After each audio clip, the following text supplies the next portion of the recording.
The bustling atmosphere of Newport International Airport was just like any other day. Passengers hurrying from one terminal to another, the hum of conversations blending with the constant rolling of luggage.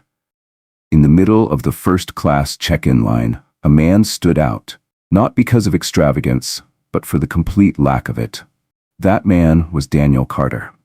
Dressed in a simple plaid shirt, well-worn jeans, and boots that had clearly seen better days, he carried a rugged backpack that looked like it had been around the world and back. There was nothing showy about him, and because of that, most people paid him little attention. But those who looked closely would sense something different, something about the way he carried himself. He exuded a quiet confidence, a calmness that made him seem untouched by the chaos surrounding him. Behind him in line stood Nathan Sterling, a stark contrast to Daniel. Nathan was the kind of man who made sure people noticed him. His tailored navy suit, polished Italian leather shoes, and a scent of expensive cologne all signaled success. Every movement he made seemed deliberate, as if carefully curated to exude power and status. Nathan scanned the line with sharp, assessing eyes, and when they landed on Daniel, a smirk formed on his lips. "First class, huh?" Nathan mused, his voice dripping with irony. "You never know who you'll run into up here." Daniel turned his head slightly, his expression calm and unreadable. "Yeah, life is full of surprises." Nathan frowned, expecting more of a reaction. When Daniel didn't bite, he decided to push a little further. "Look, nothing personal," Nathan said, chuckling, "but you don't exactly look like the kind of guy who flies first class. It's rare to see someone so casual up here." Before Daniel could respond, the line started moving as the first-class passengers were called to board. Without another word, both men handed their tickets to the agent and proceeded toward the jet bridge. Nathan walked with the confident strides of someone accustomed to privilege, while Daniel moved at his usual, unhurried pace, seemingly unaffected by the world around him. As they entered the aircraft, Nathan glanced at his ticket one more time and made his way to his seat, only to look up and see Daniel settling into the seat right beside him. Nathan groaned under his breath, shaking his head. "You've got to be kidding me." He sat down with an amused chuckle, as if the situation were some kind of joke. Of all the seats on this plane, it had to be this one. Daniel, still as composed as ever, glanced over and gave a polite smile. "Looks like we're traveling together then." Nathan crossed his arms, trying to conceal his discomfort. It wasn't just that Daniel was sitting next to him, it was the fact that the man he had just judged moments ago now occupied the same exclusive space. And for some reason, Daniel's presence unsettled him in a way he couldn't quite explain. As the last of the economy passengers boarded, Nathan turned toward Daniel, determined to strike up a conversation, but not out of friendliness. "So what do you do for a living?" He asked casually, though his tone suggested he already had an answer in mind. Daniel adjusted his backpack beneath the seat before looking up. "I work in film." Nathan raised an eyebrow, intrigued. "Oh, I see. Commercials? Small-time stuff?" Daniel gave a small smile and shook his head. "Something like that." Nathan chuckled. "It's always interesting to see people trying to find their place in the world. But you know, some spaces just aren't meant for everyone, like first class, for instance." Daniel met his gaze, his expression steady. "I think we all end up exactly where we're meant to be." Nathan let out a short laugh. "That's a nice thought, almost philosophical. But real life doesn't work that way." Daniel didn't answer right away. Instead, he turned to look out the window, as if the conversation was already over. But Nathan wasn't finished. Leaning slightly toward him, he smirked.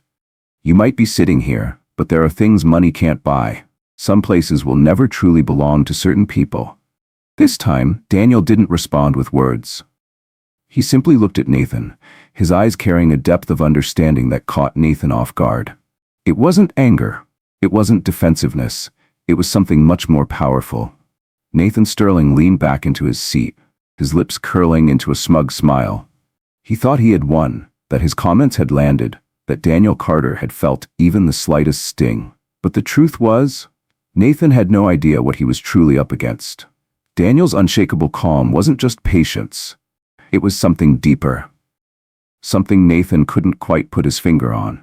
The plane had reached cruising altitude, and the in-flight service began. A flight attendant moved gracefully through the first-class cabin, offering drinks to the passengers. Nathan, of course, made sure to be noticed. "A glass of champagne, please," he said, flashing a confident grin. "Something that suits the exclusivity of this seat." The flight attendant, accustomed to high-maintenance passengers, nodded with a practiced smile and poured his drink.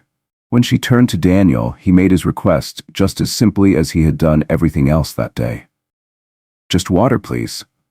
Nathan's smirk widened. He turned his head, eyeing Daniel with an amused expression. "Water?" he repeated, as if the word itself was laughable. "Come on, don't tell me you're going to waste the first-class experience on water."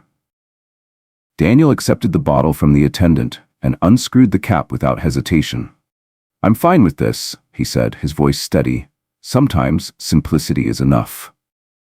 Nathan narrowed his eyes, studying Daniel's face as if searching for a hidden meaning. When he couldn't find one, he chuckled, shaking his head. "Yeah, I guess that works for people who settle for less," he mused, twirling the stem of his champagne glass between his fingers. "Not everyone is meant to enjoy the best that life has to offer." Daniel took a small sip of water, completely unaffected. A few passengers had begun to take notice of Nathan's increasingly sharp tone, their gazes flickering between the two men. Yet, Daniel remained composed, as if Nathan's words carried no weight at all. Finally, Daniel spoke. "Maybe the best is different for everyone." Nathan scoffed, taking a slow sip of his drink. He could feel his grip on the conversation slipping, and he didn't like it. "Or maybe," Nathan countered, "people who say that just never had access to what really matters. Some things are simply beyond the reach of certain people." The flight attendant, who had been serving another passenger nearby, cast a discreet glance in their direction. She hesitated, as if considering stepping in, but quickly realized Daniel needed no assistance handling the situation. Daniel responded only with a small, knowing smile before turning his gaze back to the window. Nathan, however, wasn't satisfied. He had been expecting frustration, irritation, anything to prove he had the upper hand.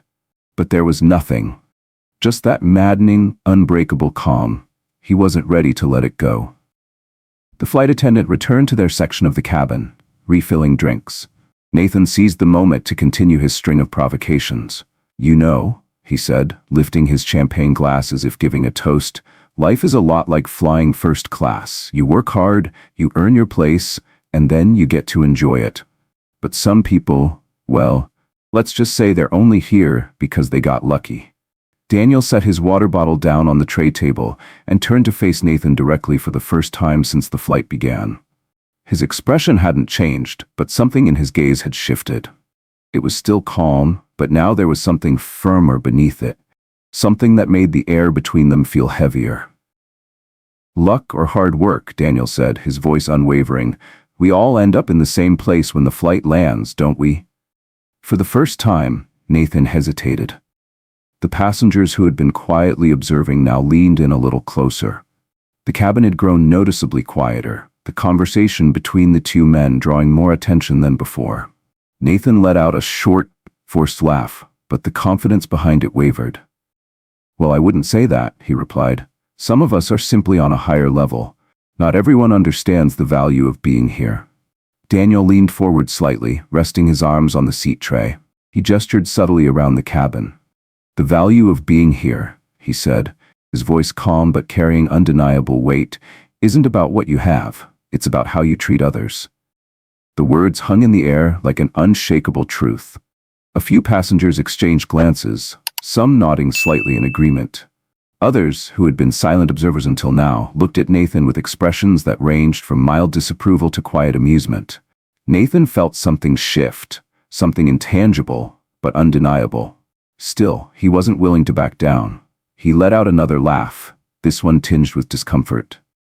"That's a good one," he said with mock amusement. "First-class self-help philosophy. Maybe you should consider giving motivational talks." Daniel simply gave a small, polite smile and turned his gaze forward once more. He had nothing else to add, and yet somehow his silence spoke louder than any words ever could. The passengers around them began whispering amongst themselves. A couple seated a few rows back, who had quietly recognized Daniel, remained respectful of his privacy, but exchanged a look of admiration. Others glanced toward Nathan, their previous indifference now replaced with quiet judgment. Nathan was beginning to feel it now. He wasn't sure when it had happened, but the energy in the cabin had shifted. The confidence he had carried at the beginning of the flight, his sense of control over the conversation, was slipping, and for the first time, he was starting to realize that he might not be the one with the upper hand after all. Nathan Sterling thought he was winning, thought his words carried more weight, that his position in first class automatically placed him above Daniel Carter. But as he glanced around, he noticed the subtle reactions of the passengers, the way they exchanged quiet glances, the way some shook their heads. He had started this exchange thinking he was in control, yet somehow the tide was shifting. And he wasn't sure why. The flight attendant passed by, collecting empty glasses. Nathan, still determined to assert his dominance, leaned forward slightly. "You know what's funny?" he said, swirling the last of his champagne in the glass. "People who have nothing to show for themselves always talk about things like humility and simplicity. Ever notice that?" Daniel turned his gaze to Nathan, meeting his eyes directly. His expression was calm, but there was an unmistakable depth behind it. "I've noticed that the ones who talk the most about what they have," Daniel said evenly, "are often the ones who feel the emptiest inside." The words landed like a quiet storm. A few passengers exchanged glances. Nathan opened his mouth, but found himself momentarily at a loss for words. It was a rare moment, one he wasn't used to. He cleared his throat, recovering quickly. "Look, I'm not trying to be rude," he said, waving a hand dismissively. "But the world is competitive. If you don't show what you've got, people ignore you. That's just how things work." Daniel leaned back into his seat, unfazed. "Maybe," he replied, his tone thoughtful. "But I think true success doesn't need to be shouted about. It speaks for itself." The weight of Daniel's words settled into the space between them. Nathan took another sip of his champagne, but the taste didn't seem as satisfying anymore. Around them, the atmosphere in first class had shifted.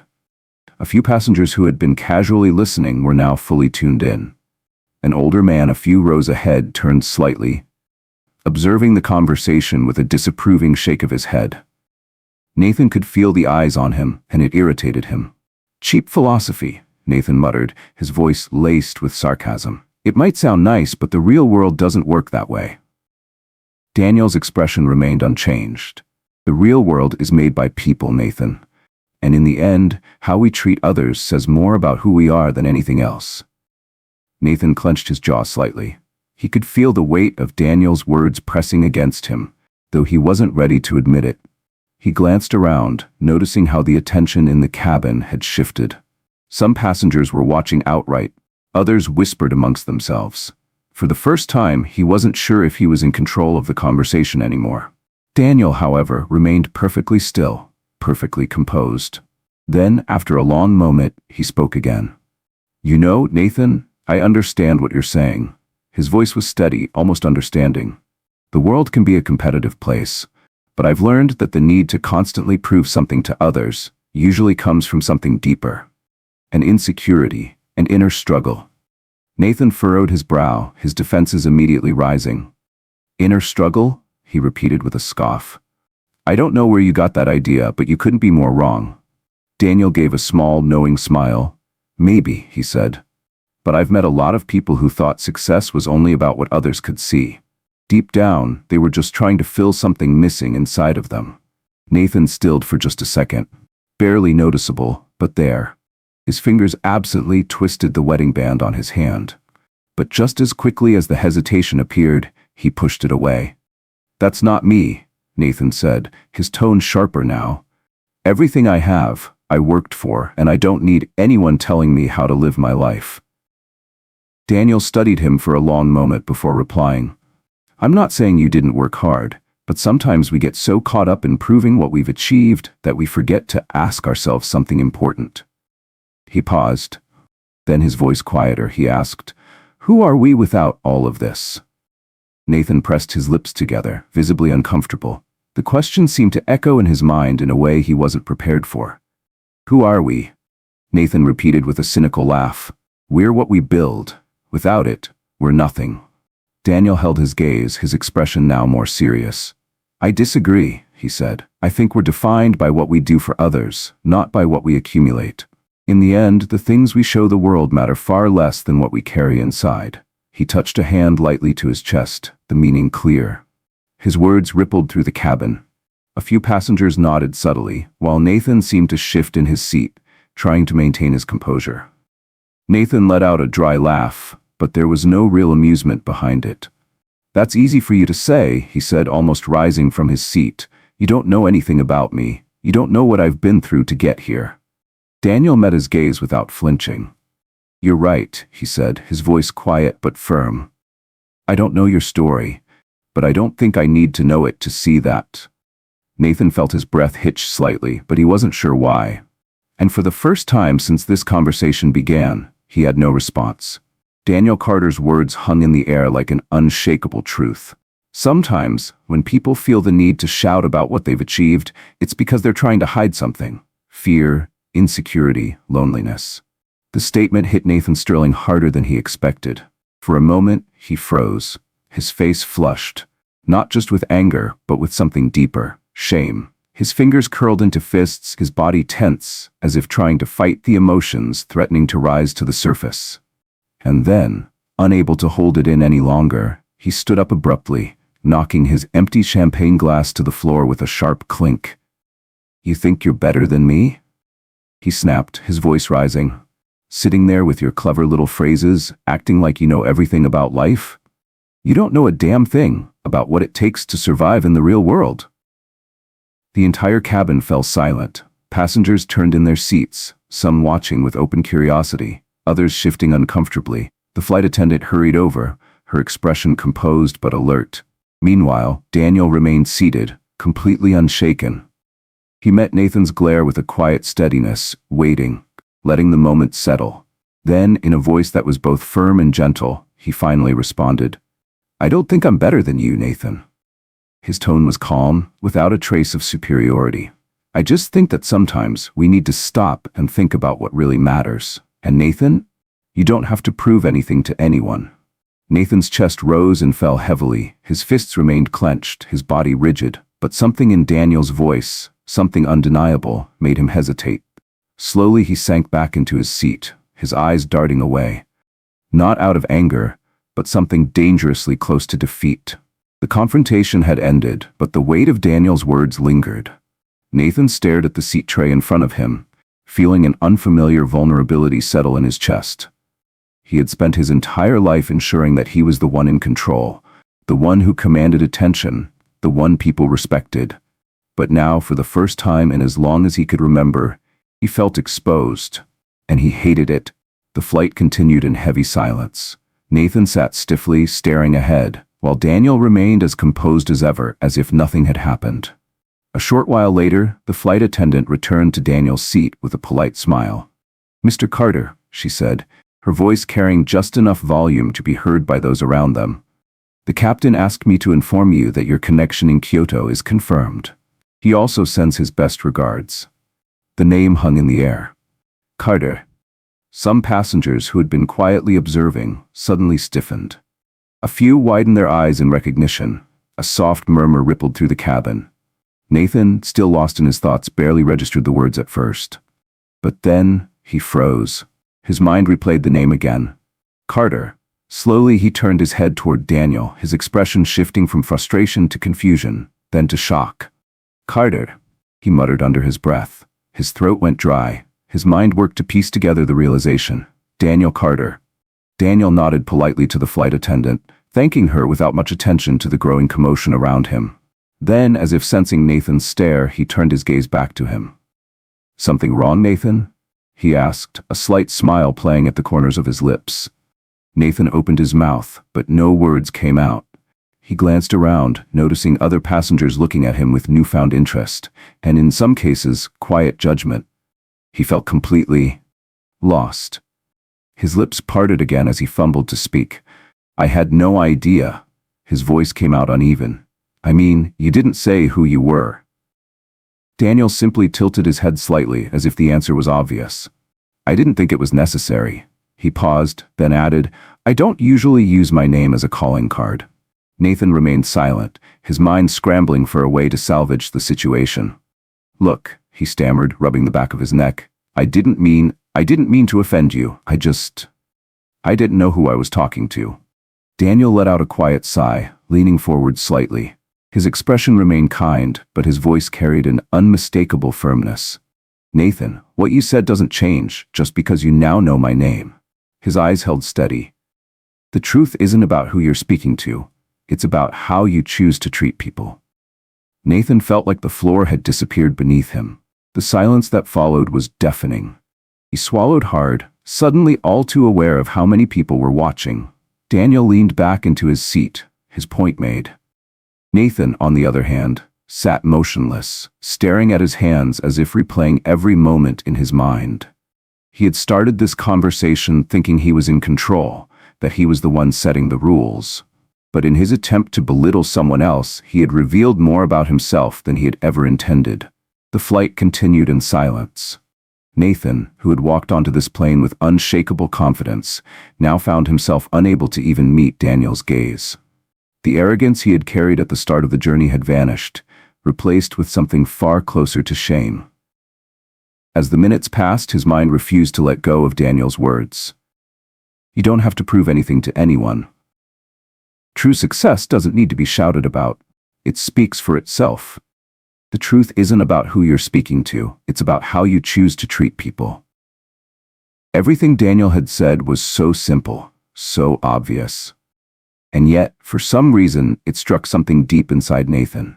How many times had he judged someone without ever knowing them? How many times had he assumed that status, wealth, or appearances defined a person's worth? Maybe he's right. The thought slipped out before Nathan could stop it.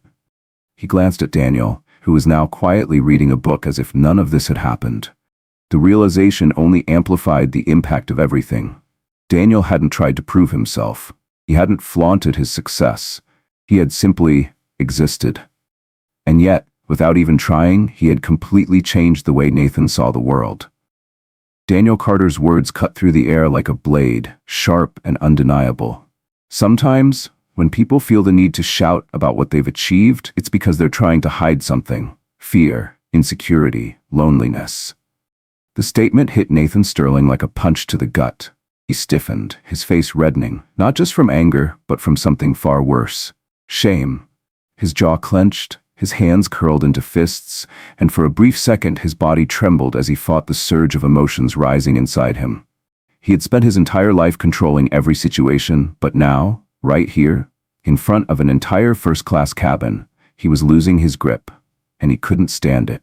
With a sudden burst of frustration, Nathan shot up from his seat, his movements abrupt enough to knock over his empty champagne glass. It tumbled to the floor with a sharp clink, drawing the attention of nearly every passenger in the cabin. "You think you're better than me?" he snapped, his voice raised, almost shaking. "Sitting there with your little wise words, acting like you know everything about life? You don't know a damn thing about what it takes to survive in the real world." A stunned silence fell over the cabin. Passengers turned, their eyes flicking between Nathan and Daniel, their expressions ranging from curiosity to discomfort. Some whispered quietly to each other. Others simply watched, waiting to see how this would unfold. A flight attendant hurried over, her professional demeanor barely concealing the concern in her eyes. Meanwhile, Daniel remained seated, perfectly calm. His posture was relaxed, his expression unreadable. He waited, allowing Nathan's words to hang in the air before he finally spoke. "I don't think I'm better than you, Nathan." His voice was steady, almost soothing. "I just think that sometimes we need to stop and think about what really matters. And Nathan, you don't have to prove anything to anyone." Nathan's chest heaved, his breath coming fast. The words struck something deep, something raw, and for the first time, he had no comeback. He slowly lowered himself back into his seat, eyes averted, his posture no longer filled with the same bravado. The confrontation was over, but something much deeper had just begun. The flight carried on in tense silence. Nathan avoided looking at Daniel, yet his mind refused to let go of what had just happened. Daniel, however, looked as unbothered as ever, as if the entire encounter had been nothing more than a passing conversation. Then, a short while later, the flight attendant returned, this time stopping by Daniel's seat with a polite smile. "Mr. Carter," she said, her voice carrying across the cabin, "the captain asked me to inform you that your connection in Kyoto is confirmed. He also sends his best regards." The moment the name Carter was spoken, a shift went through the cabin. Passengers who had been quietly observing suddenly tensed. A murmur spread through the seats as some exchanged wide-eyed glances. Recognition flickered across a few faces. Nathan, who had been staring blankly at the tray table in front of him, barely registered it at first. But then, his mind caught up. Slowly, his head turned toward Daniel, his expression shifting from frustration to confusion, then to shock. "Carter," he repeated under his breath. His heartbeat quickened. Daniel Carter. He knew that name. Nathan's mind scrambled to process it, and when it finally clicked, a cold realization settled into his chest. His stomach twisted uncomfortably. Daniel Carter. The name alone carried weight, one of the most respected figures in the film industry. A producer, a philanthropist, someone known for his quiet generosity and influence, someone who had achieved more than most people could dream of. Without ever boasting about it, Nathan felt the blood drain from his face. Meanwhile, Daniel nodded politely to the flight attendant and thanked her, paying little attention to the growing whispers around him. Then, as if sensing Nathan's stare, he turned toward him with an unreadable expression. "Something wrong, Nathan?" he asked, his voice carrying just a hint of amusement. Nathan opened his mouth, but no words came out. His mind raced, trying to make sense of everything. He glanced around, noticing how many passengers were now looking at him. Not with admiration, but with something else. Some seemed disapproving, others almost amused. For the first time, Nathan felt completely, utterly lost. I had no idea," he stammered, his voice uneven. "I mean, you didn't say who you were." Daniel tilted his head slightly. "I didn't think it was necessary." Nathan swallowed hard. "I didn't know that you were you." Daniel let out a quiet breath, then leaned forward slightly. His expression was kind, but his words carried undeniable weight. "Nathan, what you said doesn't change just because you now know my name." He held Nathan's gaze. "The truth isn't about who you're speaking to. It's about how you choose to treat people." Nathan felt as if the air had been knocked out of his lungs. For a long moment, he just sat there, motionless. Passengers were still watching, but Nathan barely noticed. All he could hear were Daniel's words, replaying in his mind. "The truth isn't about who you're speaking to. It's about how you choose to treat people." His chest felt tight. How many times had he dismissed people based on appearance? How many times had he judged someone before ever knowing them? Daniel hadn't flaunted his success. He hadn't demanded attention. And yet, without even trying, he had turned everything Nathan believed about power and respect upside down. Nathan Sterling, the man who prided himself on confidence, control, and dominance, now sat in silence, his arrogance stripped away. The cabin was quiet. Daniel leaned back in his seat, effectively ending the conversation. He picked up his book, flipping it open as if nothing had happened. But for Nathan, nothing would ever be the same again.